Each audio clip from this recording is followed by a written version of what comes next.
I promise you the title isn't clickbait. Hey guys, welcome to another episode of Jay Explains, the show where I have a thought, come up with a title, and expand on that thought. This time I'm questioning if the North American Negro needs to let go of Reverend Dr. Martin Luther King.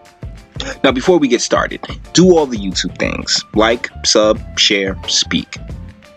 Now do I really need to introduce you to Dr. King? Of course not. You have almost undoubtedly heard the speeches, and at some point in your life, you probably had to learn the I Have a Dream transcript for some reason or another. I myself have used Dr. King in several episodes of Irvington Unbound, show plug, because of the relevance that his words hold to this very day. And that's the problem. Here we are, 50 years after his death, and the circumstance for the American Negro has never been worse. Over 70% of the children are born out of wedlock. The HIV rate is through the roof. Over 70% of the women will never marry, and there are more men in prison than there were in slavery. Our children go to school sabotaged to make way for privatization. Infant mortality rates, the wealth gap, no economic mobility, and complete disenfranchisement. I think you get the idea. We have real problems. Problems that have gotten ignored because those who we assume are looking out for all of us, elected officials,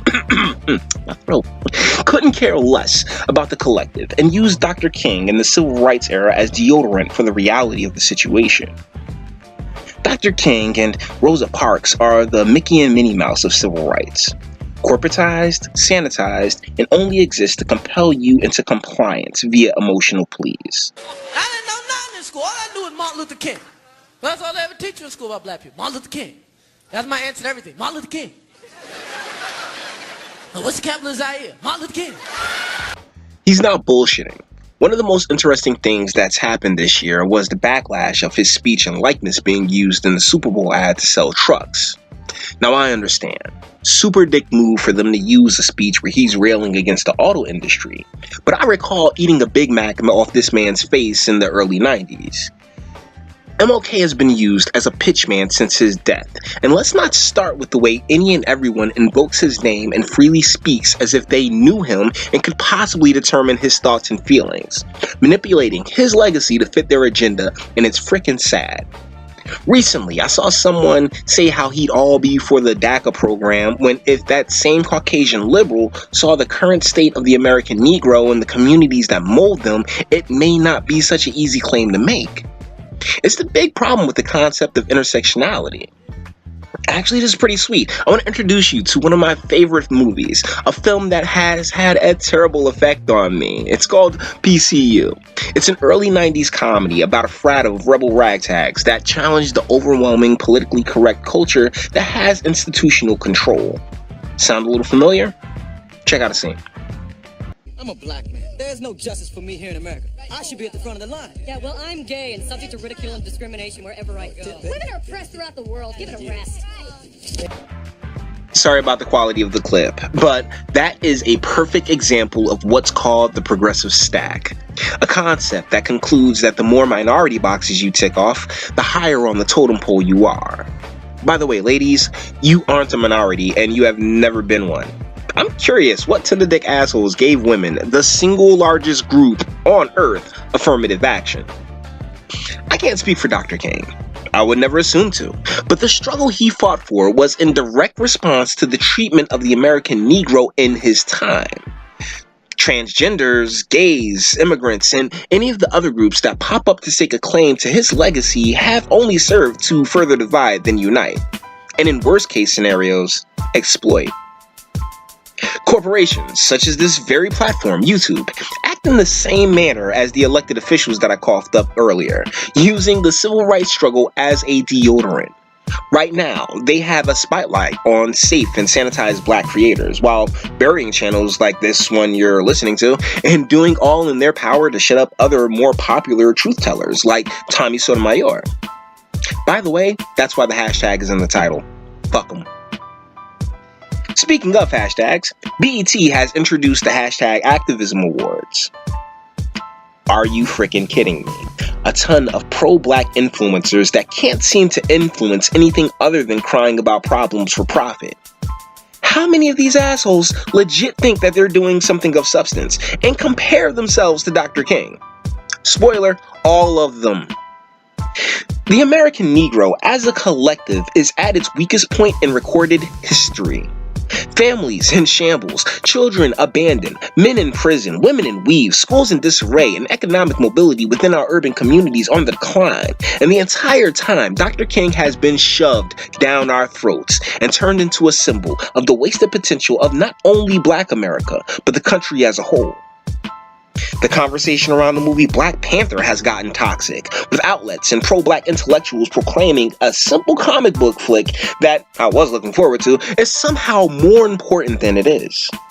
It in no way will improve the conditions of the Black populace, but these Fabolous morons are so hungry to add meaning to the meaningless, and these outlets are so hungry for content that any logic or common sense has eaten itself. Oh, and by the way, somebody thank Kevin Feige. Maybe I've just gotten old. Maybe I've gotten senile in my old age. I remember when a Black president was a laughable notion. Now, there's an 8-year-old that only knows a world with a Black president.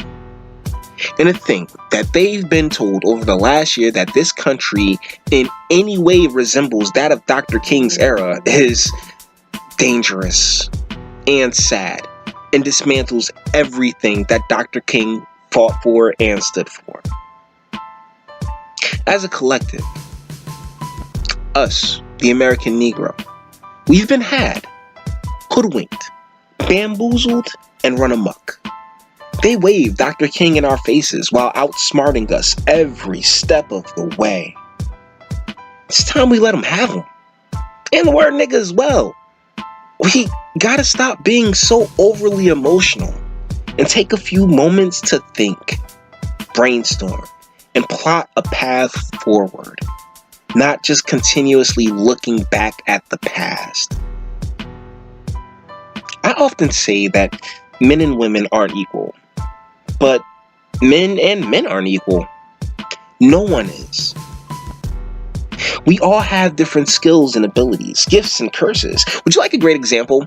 Me and Idris Elba walk into a room. Do you think we are really going to be treated equally?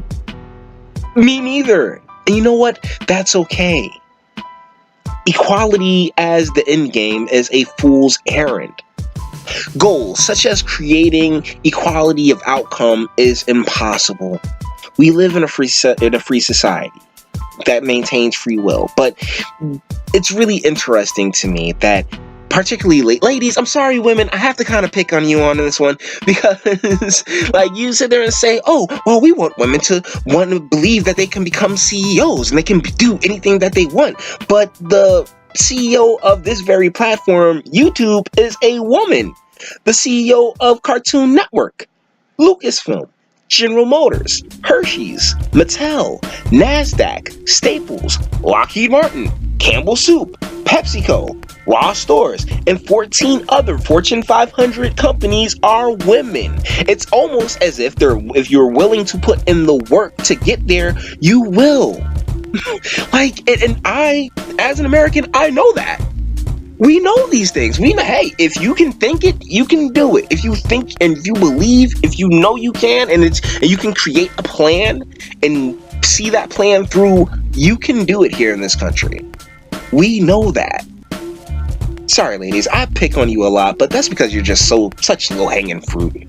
Now, in no way am I saying let's forget Dr. King. If you know me, you know I don't waste my time. And that would definitely be the case. But I am looking at it the same way I do religion. As in, the moment someone invokes the name of Jesus, I instantly become skeptical. Because I know they're trying to manipulate me. And I think it's time to consider placing the invocation of Dr. King in the same pool. Particularly after having a black president, in which all of the aforementioned problems only worsened.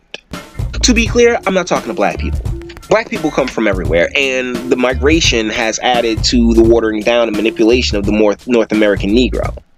The target of this message, those with the black history in their blood. So the mainstream acknowledgement of a month or a particular figure is really just for show.